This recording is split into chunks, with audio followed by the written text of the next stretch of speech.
구약성경 1230페이지 에스겔서 48장 30절로 35절까지 말씀 우리 한 목소리로 같이 봉독합니다.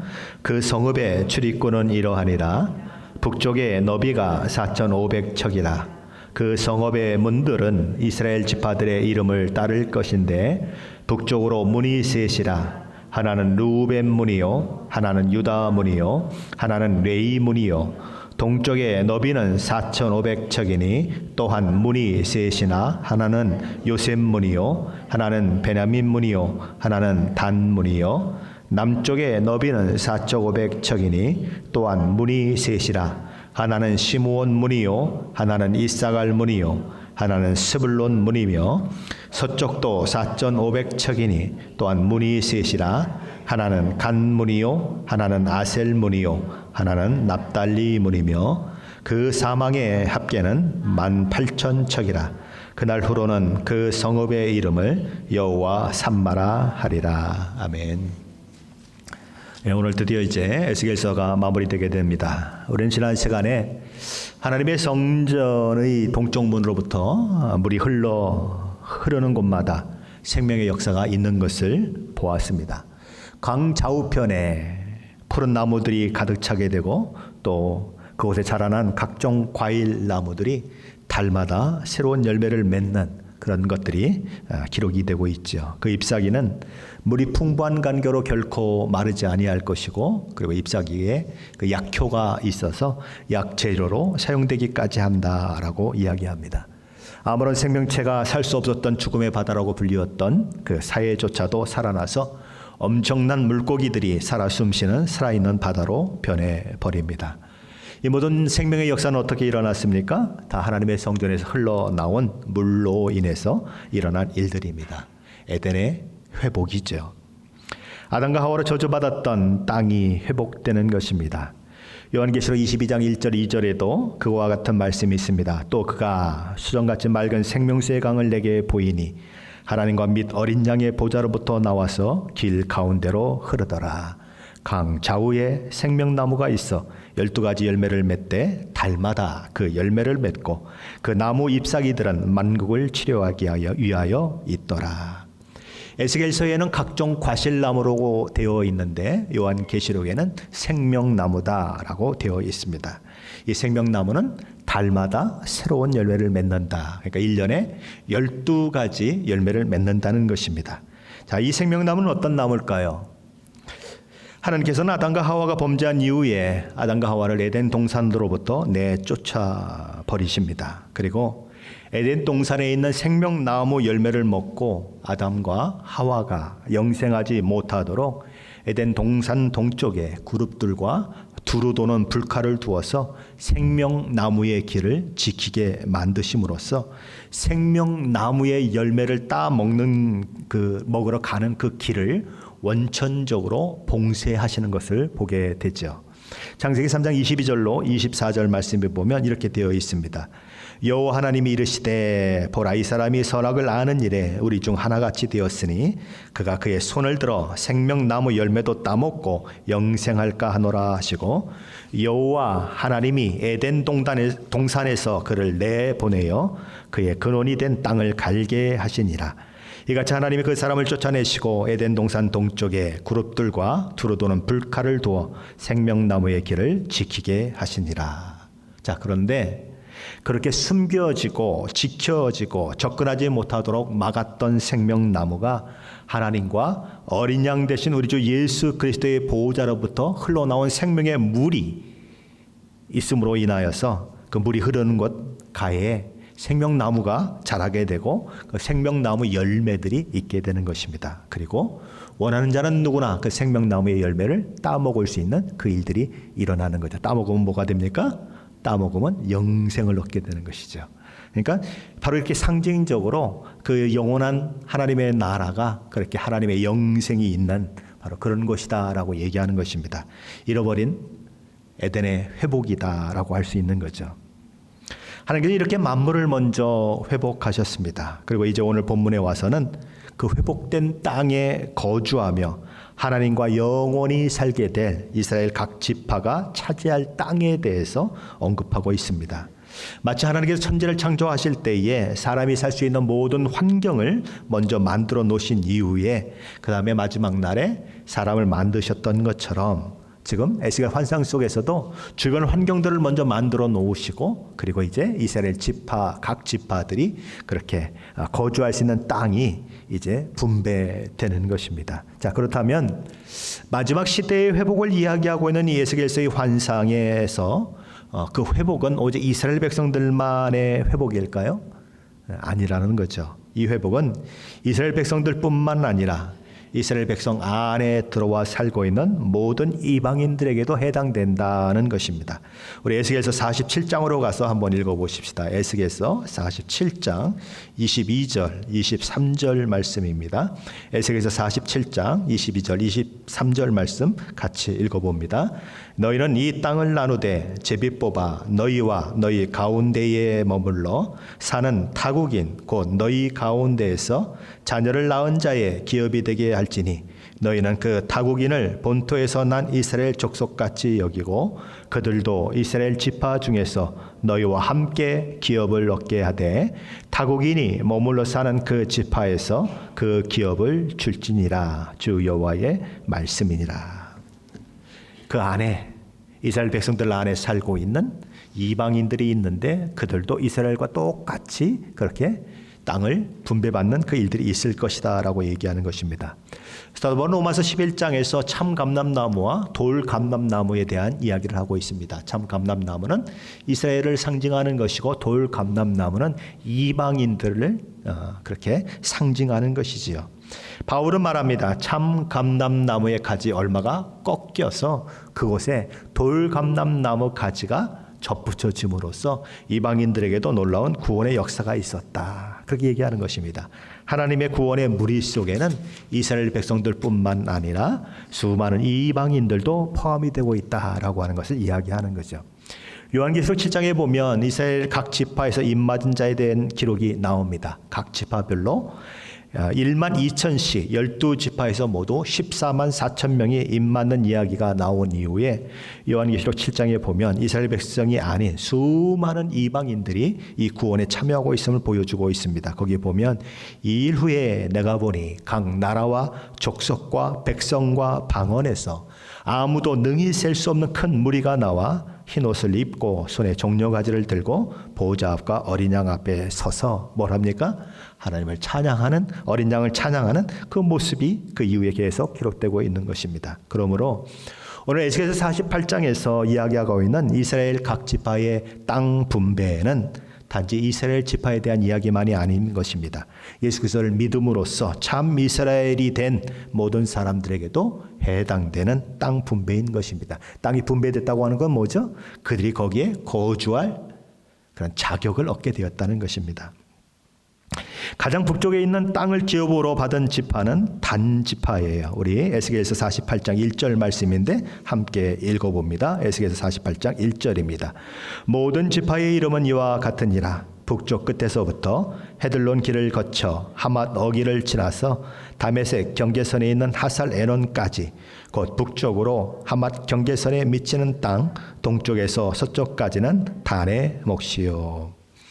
하나님께서는 단 지파에 대한 분배를 제일 먼저 언급하고 계십니다.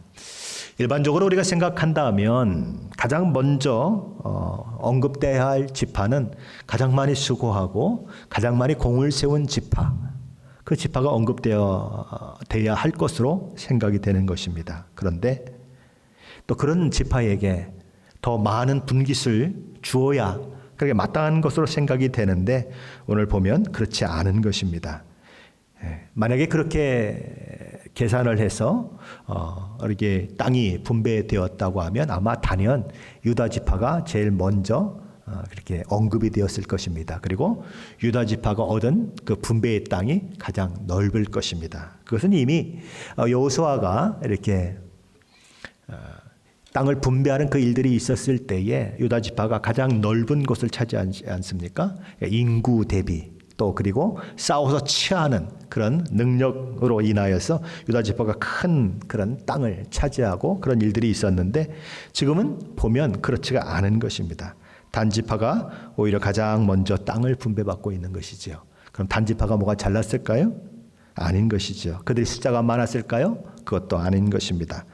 단지파는 원래 제비를 뽑아서 땅을 분배받게 되는데 지중해 연안에 비옥한 그 목초지를 분배받은 지파였습니다. 하지만 단지파는 사사기 1장에 보면 아모리 족속에 의해서 산지 꼭대기로 쫓겨 들어갑니다.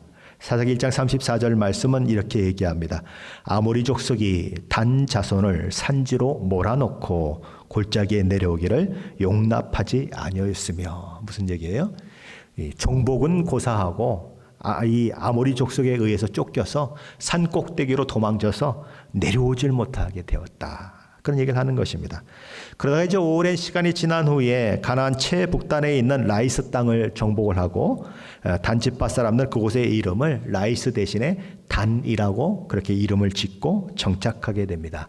우리가 알고 있는 것처럼 그 와중에 그들은 뭘 합니까? 정복하러 가는 와중에 미가의 집에 들러서 그 집에 있는 드라빔 우상 같은 것을 이제 도둑질하고 그 집에 제사장 노릇을 하고 있는 사람까지 데려다가 자기 지파의 제사장을 하게 만드는 그 일들을 하는 것이지요. 그리고 이제 솔로몬 이후에 이스라엘이 이제 남과 북으로 그렇게 나누어지게 되는데 북이스라엘의 초대 왕이었던 여로보암은 단과 베델에 송아지 우상을 만들어 놓고 섬기게 합니다. 어디예요? 단과 베델에. 그러니까 무슨 이야기냐면 단 지파가 있는 그곳은 온갖 우상 숭배와 이런 것들로 그렇게 많이 물들어 있었던 곳이다라고 하는 것이죠.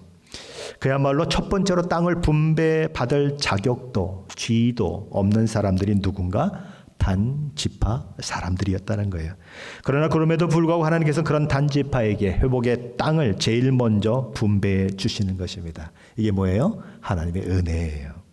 비록 못나고 자격 없고 그렇지만 하나님께서 그런 단 지파를 버리지 않으셨습니다. 하나님이 한번 택한 백성은 영원히 버리지 않으신다는 거예요. 하나님께서는 단 지파를 버리지 않으셨습니다. 그들에게도 공평하게 하나님 나라를 상속하는 은혜를 허락하셨습니다.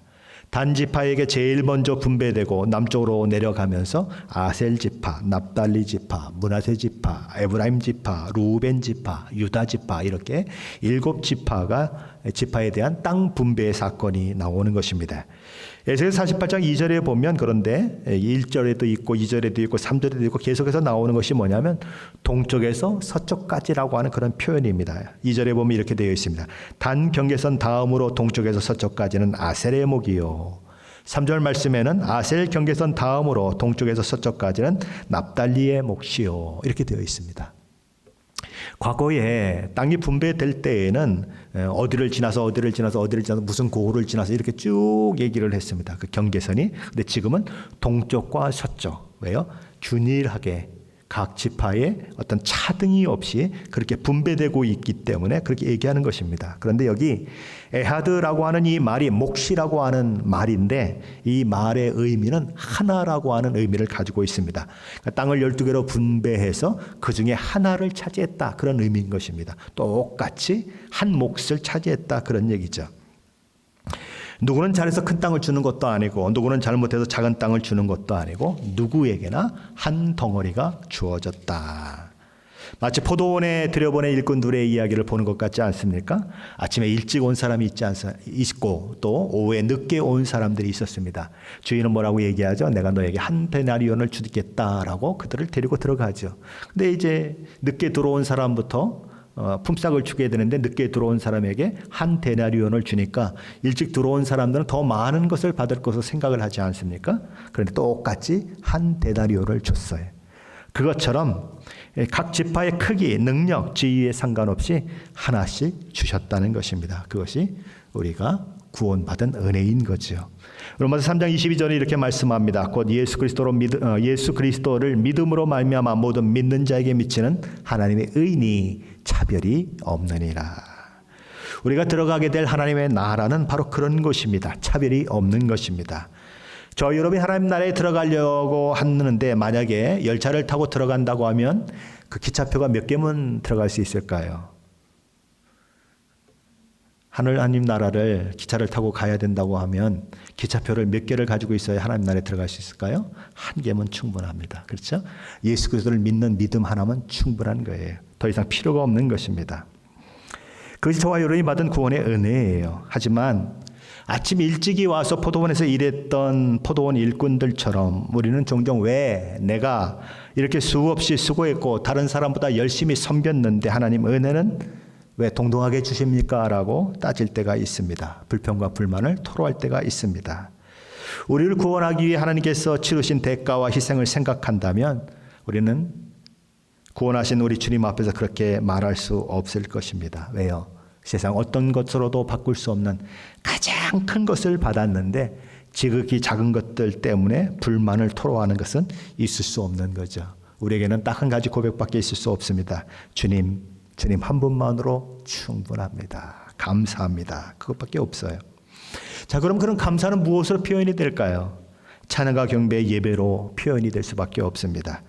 북쪽에서 남쪽으로 하나님께서 7지파에게 허락하신 땅 분배 이후에 8절로 12절 말씀이 나오는데 거기는 거룩하게 땅이 구별되고 거기에 성소가 있고 그다음에 그 뒤에 예루살렘 성읍이 있는 그런 일들이 있게 되는 거죠. 우리 먼저 8절 말씀입니다. 한번 읽어보십시다. 에스겔서 48장 8절입니다. 유다 경계선 다음으로 동쪽에서 서쪽까지는 너희가 예물로 드릴 땅이라. 너비는 25,000척이요 길이는 다른 몫의 동쪽에서 서쪽까지와 같고 성소는 그 중앙에 있을지니. 여기 보면 너희가 예물로 드리는 땅이라고 하는 표현이 나옵니다. 9절 말씀에도 보면 곧 너희가 여호와께 드려 예물로 삼을 땅의 길이는 25,000척이요 너비는 10,000척이요. 여기에도 너희가 여호와께 드려 예물로 삼을 땅이라고 하는 말이 나옵니다. 10절 말씀도 보면 이 드리는 거룩한 땅은 제사장에게 돌릴지니라고 얘기하면서 이 드리는 거룩한 땅이다라고 하는 표현이 나오는 것입니다. 다시 말하면 하나님께서 이 모든 은혜를 허락하셔서 각 지파에게 그 지파들이 거할 땅을 허락하셨는데 그 허락한 땅 중에서 다시 구별해서 하나님께 올려드려야 할 땅이 있다는 것입니다. 바로 그렇게 올려드려서 거룩한 땅이 되게 만들어야 할 것이 있다는 거죠. 무엇을 위해서요? 하나님을 예배하고 높여드리기 위해서 그렇다는 것입니다. 하나님께 구원받아서 하나님 나라의 소망을 갖게 된 저와 여러분이 해야 할 일이 무엇입니까? 다른 아닌 예배와 찬양입니다. 감사입니다. 하나님께서 구원하신 것을 경험한 자, 하나님 나라를 상속받은 자의 특징이 뭘까요? 하나님을 하나님으로 섬기면서 하나님을 아버지로 섬기는 자의 특징이 뭘까요? 첫째는 모든 것이 하나님께로부터 온 것을 알고 하나님께서 주신 것이라는 믿음의 고백을 가지고 자신의 것을 들여서 하나님을 섬기는 일을 위해 사용하는 특징이 있습니다. 둘째는 하나님 중심의 삶을 사는 특징이 있다는 것입니다. 10절 하반절에 보면 그 중앙에 여호와의 성소가 있게 하고 라고 말씀하고 있습니다. 어디에 있다고요? 중앙에. 항상 중앙에 여호와의 성소가 있는 것입니다. 교회 생활뿐만 아니라 가정생활도 그리고 직장생활도 사업터도 어떤 모임도 언제나 그 중심에는 여호와 하나님이 자정하고 계신 사람들이 곧 구원받은 사람들이라는 거죠. 하나님은 언제나 구원받은 자의 삶의 중심을 차지하기를 원하십니다. 그럴 때에 그곳에 생명의 역사가 일어나요. 하나님이 계신 그 성소에서 물이 흘러서 생명의 물이 흘러가는 곳마다 생명을 살리는 일들이 일어났던 것처럼 하나님을 삶의 중심으로 모시는 자에게는 그를 통하여 하나님이 생명의 역사를 흘려보내는 것입니다. 예수님이 이렇게 말씀하시죠. 나를 떠나서는 너희가 아무것도 할 수 없습니다. 셋째로 이제 이렇게 하나님을 섬기는 자들의 특징은 예배 중심의 삶을 산다고 하는 것입니다. 위로 7지파의 땅이 분배되고 그 다음에 그 거룩한 땅을 지나서 아래로 5지파의 땅이 분배되고 그 중심에 여호와의 성소가 있는 이유가 무엇이겠습니까? 가장 중앙에 성소가 있는 이유가 무엇이겠습니까? 위에 있는 지파들, 아래에 있는 지파들이 언제든지 그곳에 와서 하나님을 예배하라고 그런 일들이 있는 것입니다. 예배 중심의 삶을 사는 것은 구원받은 자의 특징 중에 특징이에요. 하나님의 은혜를 경험하면, 하나님의 구원을 경험하면 감사하지 않고는 견딜 수 없는 마음이 부어지고 그 감사는 필연적으로 예배로 나타나게 되어 있는 것입니다. 어느 교육부 전도사님에게 유스 아이 하나가 질문을 했습니다. 전도사님, 우리가 하늘나라에 가면 우리 뭐하고 지내죠? 그래서 전도사님이 이렇게 대답을 했어요. 하나님을 찬양하고 예배하지. 아니 전도사님 찬양하고 예배하는 거 말고 또 다른 일이 뭐가 있냐고요. 그랬더니 전도사님이 이렇게 대답을 했습니다. 평생 영원토록 하나님을 찬양하고 예배하게 될 거야. 그랬더니 이 유스 학생이 깍 하고 기절했대요. 왜냐하면 지금도 예배하는 게 그냥 힘들고 막 몸이 뒤틀리는데 영혼이 끔찍했던 거죠. 그 유스 아이들에게는. 구원의 감격이 없다면, 하나님께 베푸신 은혜에 대한 감사가 없다면 예배는 그저 지루한 것뿐이에요. 하나님을 높여드리고 하나님이 나를 구원하셨다는 것을 노래할 때에 우리 마음 가운데 감동이 밀려오는 것은 하나님의 은혜 때문이에요. 그래서 그렇게 소리쳐 하나님을 찬양해도, 그렇게 소리쳐 하나님을 높여드려도 왜 벌써 찬양이 끝나라고 하는 마음이 드는 것은 하나님의 은혜를 경험했기 때문에 그런 것입니다.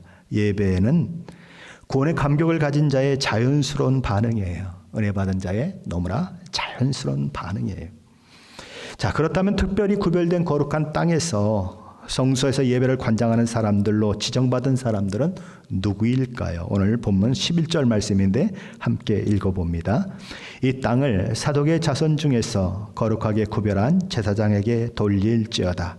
그들은 직분을 지키고 이스라엘 족속이 그릇될 때에 레위 사람이 그릇된 것처럼 그릇되지 아니하였느니라. 우리가 이미 살펴본 것처럼 레위인 제사장이 있었지만 이스라엘 백성들이 우상 숭배에 빠질 때에 함께 우상 숭배를 하면서 우상 숭배를 조장하고 하나님을 저버린 제사장들이 있었습니다. 또 반면에 끝까지 배도하지 아니하고 하나님의 제사장으로서 충성을 다한 사독계열 제사장들이 있는 것입니다. 그래서 사독계열 제사장들이 이 마지막 그 회복의 성전에서도 섬기는 그 일들로 나타나는 것입니다. 특별히 솔로몬의 왕위에 있을 때에, 왕위에 오를 때에 그것이 하나님의 뜻이었지만 아비아달 제사장은 솔로몬이 아닌 아도니아를 왕위로 세우는데 동참합니다. 그러나 사독은 끝까지 하나님의 뜻을 따라 솔로몬 편에 서게 되죠. 그리고 이 일로 말미암아 아비아달 제사장은 폐위가 되고 사독 계열 제사장들이 하나님을 예배하는 일들을 관장하게 되는 것입니다. 오늘 사독의 자손들이 성소의 그 직분을 지속적으로 감당하게 되는 것은 그가 충성되이 자기의 직분을 감당했기 때문인 거죠. 저와 여러분은 어떻습니까? 하나님께 저와 여러분의 맡겨진 직분과 사명은 무엇입니까? 상황과 상관없이, 세상 시류와 상관없이 그 직분에, 그 사명에 충성을 다하고 계십니까? 아니면 아비아달처럼 사회적 풍조를 따라 제사장의 신분을 잃어버린 그런 제사장들처럼 자신의 영화를 위해서 또 여러 가지 세상의 그 시류를 따라서 자신의 직분, 그 사명을 저버리고 있지는 않습니까? 하나님이 언제나 찾으시는 분은 어떤 사람일까요? 사독같이 충성스러운 사람입니다. 어떤 때든지 어떤 상황이든지. 하나님께서는 유다 지파 아래에 특별히 구별된 땅을 두게 하셨습니다. 유다 지파와 맞닿아 있는 곳에 이제 레위 자손들의 땅이 있고 그 밑에 이제 사독 제사장들의 땅이 있고 그 안에 성소를 놓습니다. 그리고 과거와는 다른 것이 하나가 있습니다. 뭐가 다르죠? 과거에는 성소가 예루살렘 성 안에 있었습니다. 성전이. 근데 지금은 사독계열 제사장이 있는 그곳에 성전이 있고 그 바깥에 다시 예루살렘 성읍이 따로 있어요. 그렇게 되어 있습니다. 그리고 이제 그 남쪽에는 다시 5지파에 대한 분배의 이야기가 나옴으로써 이제 그 거룩한 땅, 구별된 거룩한 땅 위쪽으로 7지파, 그리고 아래 남쪽으로 5지파에서 12지파의 땅이 분배되는 거죠. 그리고 이제 이 예루살렘 성읍, 이 성읍에는 이제 동쪽에도 3개의 문이 있고 서쪽에도 남쪽에도 북쪽에도 3개씩의 문이 있어서 3 곱하기 4, 12개의 문이 있는 거죠. 요한계시록 21장 12절, 13절에도 이런 말씀이 나옵니다.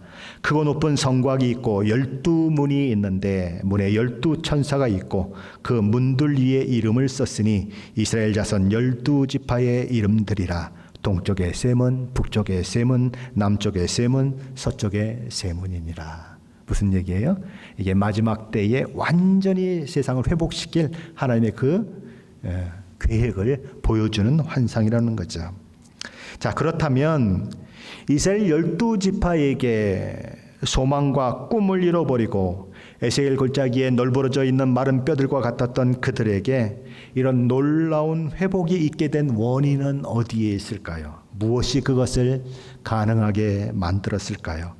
오늘 본문 35절 말씀이 그 해답입니다. 에스겔서 48장 35절 말씀인데 우리 한번 같이 읽어봅니다. 35절입니다. 그 사방의 합계는 18,000척이라. 그날 후로는 그 성읍의 이름을 여호와 삼마라 하리라. 여호와 삼마, 여호와께서 거기 계시다라고 하는 뜻입니다. 이스라엘 백성들이 이런 놀라운 회복을 경험하게 되는 것은 그곳에 하나님께서 계셨기 때문입니다. 하나님께서 거기 계시기 때문에 생명의 물이 흘러가고 생명을 살리는 일이 일어났습니다. 하나님께서 거기 계시기 때문에 절망과 좌절, 두려움과 근심 가운데 있는 이스라엘 백성들이 이 모든 놀라운 회복의 꿈을 꿀 수 있게 됐었습니다. 창세기 28장에 보면 아버지를 속이고 도망가는 한 사람의 이야기가 나오죠. 누구죠? 야곱. 그런 아버지를 속이고 형의 장자의 축복을 가로챕니다. 그래서 형의 미움을 받고 야곱을 죽이려고 하는 그 일들이 일어나자 이 야곱은 더 이상 아버지 집에 거하지 못하고 도망치게 됩니다. 개나리 보침처럼 거의 빈손으로 도망치는 야곱. 한 번도 가본 적이 없는 외산촌 그 집 밧단 아람까지 그 먼 길을 가야 하는 야곱의 입장에서 이 도망치는 삶은 두려움과 근심, 걱정, 염려가 한꺼번에 밀려오는 그런 아주 고달픈 삶이었습니다. 그는 도망치던 중에 루스라고 하는 곳에서 밤을 만나죠. 그래서 그곳에서 돌을 베게 하고는 잠을 자게 됩니다. 그런데 그 꿈속에서 그는 하나님을 만나요. 꿈에 보니까 사닥다리가 하늘 꼭대기까지 닿아 있죠. 그리고 그 사닥다리를 하나님의 천사들이 오르락 내리락 하고 있는데 자세히 보니까 하늘 꼭대기에는 여호와 하나님이 서 계셨어요. 근데 그 꿈속에서 하나님이 이 야곱에게 세 가지 약속을 하십니다. 첫째 약속은 내가 누워있는 땅을 너와 내 자손에게 주리라 라고 하는 약속입니다. 둘째 약속은 내 자손이 번성할 것이고 모든 족속이 내 자손으로 인해서 복을 받을 것이다 라고 하는 약속이에요. 셋째 약속은 내가 너와 함께 있어 내가 어디로 가든지 너를 지키며 너를 이 땅으로 돌아오겠다라고 하는 약속입니다. 그러면서 하나님이 이렇게 말씀하십니다. 내가 내게 허락한 것을 다 이루기까지 너를 떠나지 아니하리라. 야곱이 잠이 깨어났습니다. 그는 뭐라고 고백했을까요? 그는 이렇게 고백합니다. 여호와께서 과연 여기 계시거늘 내가 알지 못하였도다. 야곱은 홀로 도망치는 줄 알았습니다. 하나님께서는 그런 자기와는 함께 하시지 않는 줄 알았습니다. 그러나 그는 깨달았어요. 여호와께서 과연 여기 계시거늘 내가 알지 못하였도다. 하나님께서는 야곱과 하셨던 약속을 다 지키셨고 마침내 야곱은 거부가 되어서 자기 고향 땅으로 돌아오는 것입니다. 그리고 야곱을 통해서 12아들이 태어나고 그들이 이스라엘 12지파가 되고 그 12지파를 통해서 이스라엘이라고 하는 나라, 야곱의 다른 이름인 이스라엘이라고 하는 나라가 세워지게 되는 것입니다. 여호와 삼마, 여호와께서 거기 계시니라. 임마누엘, 하나님께서 우리와 함께 계시니라. 우리 주님 이렇게 말씀하셨습니다. 볼지어다 내가 세상 끝날까지 너희와 항상 함께 있으리라. 저와 여러분은 지금 어떤 처지 가운데 있습니까? 어떤 상황 가운데 있습니까? 어떤 어려움을 겪고 있습니까? 어떤 두려움이 저와 여러분의 마음을 사로잡고 있습니까? 무엇이 저와 여러분의 마음을 힘들게 하고 있습니까? 야곱이 고백했듯이 그 상황과 그 처지에서 여호와께서 과연 여기 계시거늘 내가 알지 못하였도다라는 고백이 있게 되시기를 축원합니다. 우리 하나님은 저와 여러분이 잘 나갈 때만 함께 하시는 분이 아니십니다. 저와 여러분이 하나님 앞에 충성되이 봉사할 때만 저와 여러분과 함께 하시는 분이 아니에요. 에스겔서를 가만히 보십시오. 에스겔서 1장에서 어떤 일이 일어나죠? 에스겔이 바벨론으로 포로 잡혀간 그곳에 하나님이 찾아오세요. 이스라엘만 있는 이 하나님이 아니고 죄짓고 하나님을 배도하고 우상 숭배하고 그리고 이방신을 섬겨서 나라가 다 망해버리고 남의 나라의 포로로 잡혀온 극고를 하고 있는 사람들을 찾아오시는 하나님. 그렇게 시작됐던 에스겔서가 마지막에는 그 환상 중에 완전히 회복되는 그 환상을 보여주고 있는 거예요. 야곱의 경우에서 보듯 하나님은 저와 여러분의 실패의 자리에도 함께 하십니다. 저와 여러분의 못난 자리에도 함께 하십니다. 하나님은 오늘도 저와 여러분으로 하여금 세상 속에서 하나님의 사람으로 살아갈 수 있도록 저와 여러분과 항상 함께 하시는 분이십니다. 여호와 삼마 임마누엘. 그 하나님으로 인하여서 오늘도 소망 없는 상황 속에서도 회복의 꿈을 꿀 수 있는 것이고, 생명이 없는 것 같은 그 상황 가운데서도 생명의 역사를 경험하는 일들이 저와 여러분에게 일어나는 거예요. 왜요? 하나님이 함께 하시기 때문에. 하나님이 함께 하시지 않는 자리는 없어요. 하나님이 보이지 않고 하나님의 일하심이 보이지 않고 하나님 도대체 뭐 하세요라고 말할 수밖에 없는 상황이 만들어질 때에도 기억하십시오. 야곱이 고백했듯이 하나님이 과연 여기 계시건을 내가 알지 못하였다고 하는 그 고백은 지금도 유효한 고백인 것입니다. 내가 알지 못할 뿐이지 하나님은 늘 동행하고 계신다고 하는 것을 잊지 마시고, 오늘 우리의 삶 속에서 힘들게 하고 어렵게 하고 때로는 꿈을 뺏어가는 것 같은 그런 상황들을 만날 때 하나님을 바라보시고 하나님께서 주시는 생명의 역사를, 하나님께서 주시는 놀라운 능력의 역사를 매일매일 경험하시는 저와 여러분이 되시기를 예수 그리스도의 이름으로 간절히 축원합니다.